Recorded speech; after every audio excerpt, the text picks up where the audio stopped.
I'm making a bracket that's going to hold a couple of rollers for the e-stop. So the e-stop's going to be mounted in the trunk, and it's going to sit over here. The e-stop has a cable, and you press the button, that cable draws into the e-stop. That cable is going to pull on these rollers, and there's going to be the individual left and right rear parking brake cables will be pulled by that e-stop off of these rollers, but all that's going to be mounted in the trunk. So to get the right angle for the parking brake cables to come up through the trunk floor, I had to mount a couple of rollers here. So, the E-cable, that's the electric? The electric parking brake. Gotcha. Yeah, electric parking brake. And this is going to get fancy. Welded in here and then contoured to that, but 1 second. I'm going to get the rollers so you can get a better view.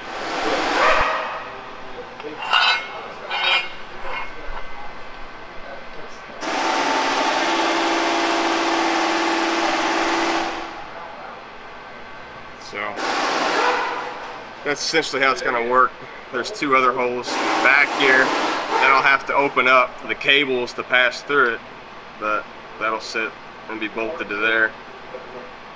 And then the steel cable is only 1/8 of an inch, so I've already tested it. It passes through that pulley there, and each of these are rated for 350 pounds a piece. So there's 700 pounds of resistance capable with the pulleys, and the e-stop shuts off at 600 pounds of resistance. So it's a little closer to the threshold than I like, but the next size up pulley is 1/4 inch or 5/16 cable, and that's a little overkill, but we're gonna try this, see if it works. Whenever it comes to ordering wheels are pretty expensive to not have the correct measurements, so this kind of helps us with that. Who makes this? CC Tech? Yeah, CC Tech. This is their 2.0 version, so it has an extra adapter on the tool itself, so it can do steel wheels, but billet or cast aluminum wheels with thicker flanges. Some of these aluminum wheels have 1/2 inch to 9/16 lips on them, and that's a big determining factor whenever you're trying to factor in the back spacing measurement. So I'll get the wheels centered in the tubs the way it is, and then I'll bottom out the shock, make sure at full compression it's not going to rub or hit anything, and then I'll put 2 more screw stands, 1 on each side, and then articulate the rear end as if it was going through a corner, and making sure that that 3/4 inch room is still enough. I'm going to send off the measurements for the wheels.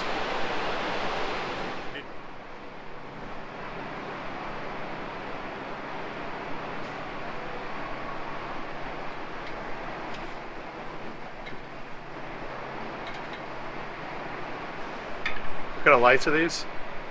They're Anvil is the brand of them, but they're LED. They've got daytime running lights built into them, and you can get them with a headlight bar in there, but I don't think these got that.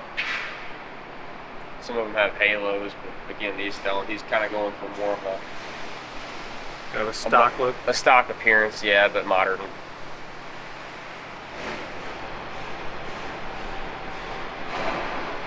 Yeah, you had to take,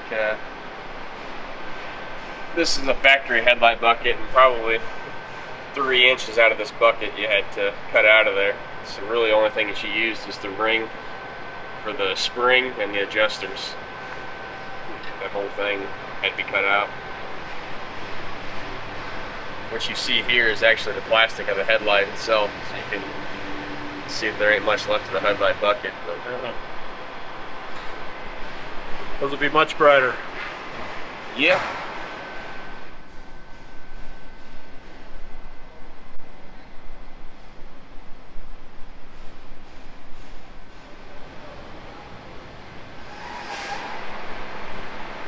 Just about got the front end wrapped up. I'm probably halfway there. I don't know how far I need to go as far as fitting. There's a lance that goes through here. With that, the old drill is bolted to. That probably needs to be fit up. The rest of the headlight doesn't, and then probably the bumper. It's got turn signals in it, which I'm going to need to figure out where the wiring is going to be routed for those as well. So, and that, with all of that in place, that should give me pretty good an idea of real estate, so I can mount. I still got to figure out a place to mount the horn and the intercooler pump, and then I think that's it for the moment. It's definitely getting closer. Yeah, oh yeah, the intake tube for the air filter. I got the radiator mounted in here, so I can figure out how I want to run the upper and lower radiator hoses, and the oil cooler, power steering cooler, that stuff. I still got to make the AC lines. So it's getting there, but really this is, like I said earlier, this is just mock-up. Trying to put together all the hard stuff before you put the dash in. Put the dash in, and then put this stuff in. It's a lot harder to get to. Good thinking. Yeah. That, and then pretty much just going to start mocking up where to put these modules. ECU, the fuse, and the relay holder for the connecting crews, and then there's probably like 4 other modules out there for the Dakota Digital gauges, BIM module, fan controller. All that's got to be, all that's got to live behind here. So just kind of mocking that up. It's got to fit and be accessible. Yeah, right. You know the deal.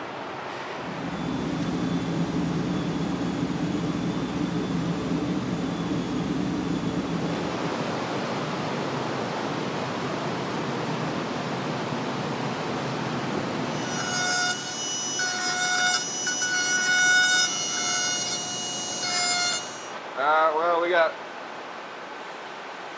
some Dakota Digital gauges, but you reuse your factory gauge holder, and we're using an aftermarket or a reproduction gauge cluster. So original parts, trying to pair it to an aftermarket part. Had a big gap under here, and when it was in the car you could see daylight sticking between this gap and the gauge bezel itself. So I just had to take these stands down a little bit to bring the gauge cluster together. So closes up the gap. I am making a bracket that's going to hold all of these modules for the gauges and information from the ECU to go to the BIM module for underneath the dash. So this is going to, this little template here is going to fasten or bolt to the bottom of the cowl, and then that's going to mount my controller for the Dakota Digital gauges, GPS, so that's going to go like that. This will control my cruise control, and then this BIM module will relay the information from the ECU to the Dakota Digital gauges. So engine temp, oil pressure, tack, all that will be transferred through here into the Dakota Digital module. But so you need all 3 of those for the Dakota Digital gauges? Pretty much, yeah. This is going to mount here. I got to make this tab a little bit taller, but it'll be 45 and mounted underneath the dash. Because every one of these modules, they have a button there for calibration, either calibration or programming. So they all kind of need to be relatively easy to get to program them. So that's kind of the rough game plan there. This is going to get obviously transferred into probably 16 gauge steel, and then painted, and then I'll put some nutserts in the cowl, and it'll be hard mounted, and that'll be it.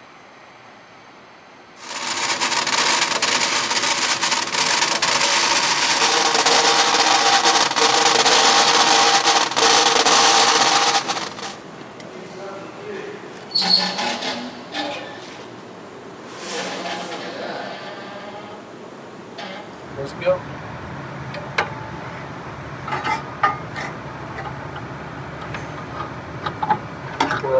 Fit something like that. Those modules be hanging off the bottom side? Yep. That'd be easy to get to.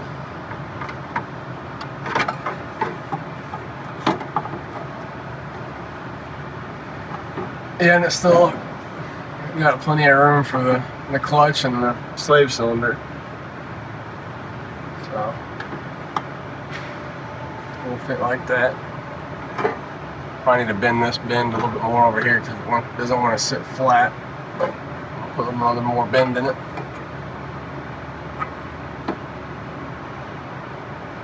Yep, something like that. Brackets all finished?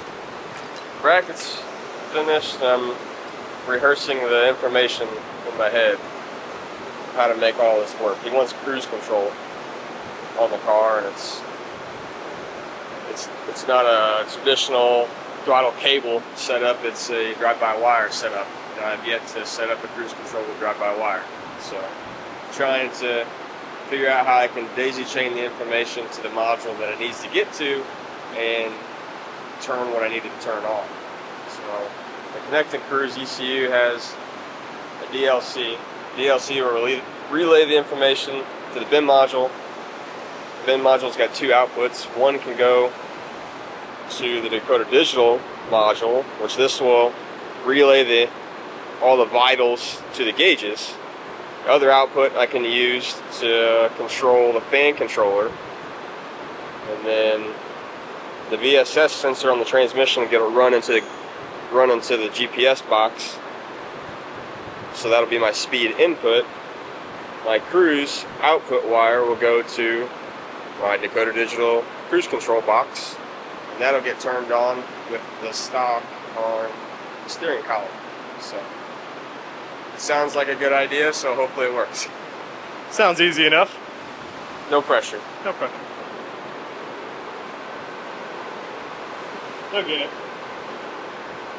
Figure it out. The cable drive, like throttle cable drive, Connect and Cruise cruise control was pretty straightforward, but I've never done the drive-by-wire cruise control, so it's going to be a learning experience for sure.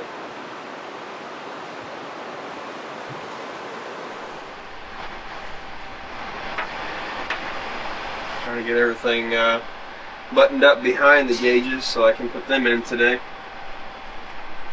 Wipers, ignition switch. I got a gauge module and the bin module mounted underneath there. I still got to find a place to mount my my fan controller, and then the fuses and the relays for the fans. We'll have to try and hide.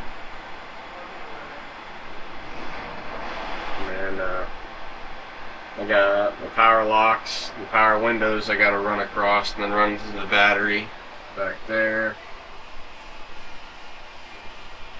And then it's back to the taillights. Lots of wiring. Lots of wiring. The power brakes, the electric power brakes, I still got to wire that up. And then door jamb switches and the courtesy lights. And then there's a courtesy light up in the dome light there or whatever. Yeah, I still got a lot. It's all very confusing to me. I know nothing about wiring. It's all just wires, but understanding how they all work and how to program everything, that's where it gets time consuming. What organization is key, right? Yeah. Keep it simple, keep it organized. Try and keep it short. Keep it short. yeah, try to keep the wires short so you're not doing everything. Try to centralize it as much as possible. If you do this right, diagnosing problems makes it easier, right? Right, yeah. You're not chasing a red wire that turns into a yellow wire that turns into Right. a brown wire. Yeah, sometimes you gotta open another wiring harness. Like yesterday, I had some left over from the charger, just because I wanted to keep it color coded and labeled. So if somebody else has a problem later on, you know, the wire doesn't change 3 different colors over a 3-foot span. And then the more connections that you have, the more problems you'll have. I mean, potentially later on. So. Do it right. Like right here, like I've got a power wire coming for the wipers, this white wire here.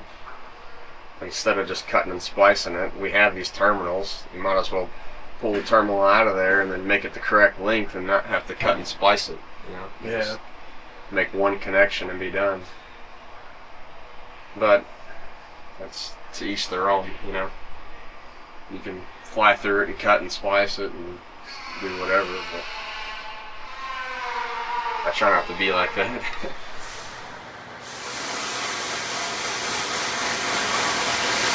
Plumbing the fuel system now? Yeah. Actually, changed this fuel rail from the factory fuel rail setup so I can get more room up front here. This aftermarket setup, you can loop the fuel line and the fuel inlet around the back of the blower instead of having to do it in the front. We're using the Camaro ZL1 blower lid, so the cooler lines for the blower come out the front here, and they're both -10 AN hoses, so not a whole lot of real estate up here. So if we can just move the fuel around, we move the fuel line around the back of the blower. It's one less thing to contend with up front. Yeah, it looks cleaner. It looks cleaner, yeah.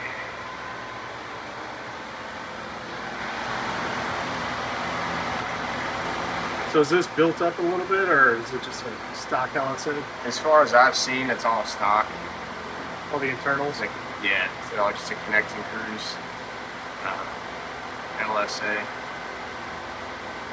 Were those make like 550? Yeah, right at 556. There are things that you can do to them. This one still has the factory pulley on the blower. You can change that.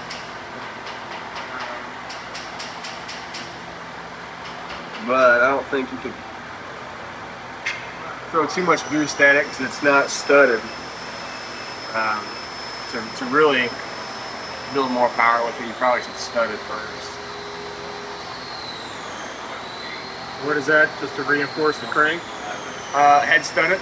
The head. So you can throw more boost at it. Yeah, right now it still just has the factory head bolts. I don't really know how much more boost on top of what it makes now before you can really. I think if you did a pulley change and tuned it, I don't know how much more you could do on the factory head bolts instead of pulling the heads off and studding it to be able to run more boost. But I think for what this guy wants to do, it's more than enough, especially being a 6-speed car. And the tires that he's going to be running with that he's not going to be hooking up on it. 550/20. Yeah, right. 550 in a stick shift car. It's crazy to think that for some people that's not enough horsepower. Well, I mean, Especially like Hellcats and stuff now, like Yeah. 700-800 horsepower. right. All the stuff online, it's over 1,000. 550 is still a lot. Technology's come a long way. Especially for drivability. Yeah, right. It's kind of scary driving something with that much power. Never done it before. Yeah. I was kind of thinking about that earlier, like, you had a 650 horse big block compared to having a 550 horse LS, you know, it's almost, what do you want? You want a reliable 550 or do you want a 700 that you can't even really take it to dinner and back, you know, without having issues. So changing my moral outlook on things a little bit.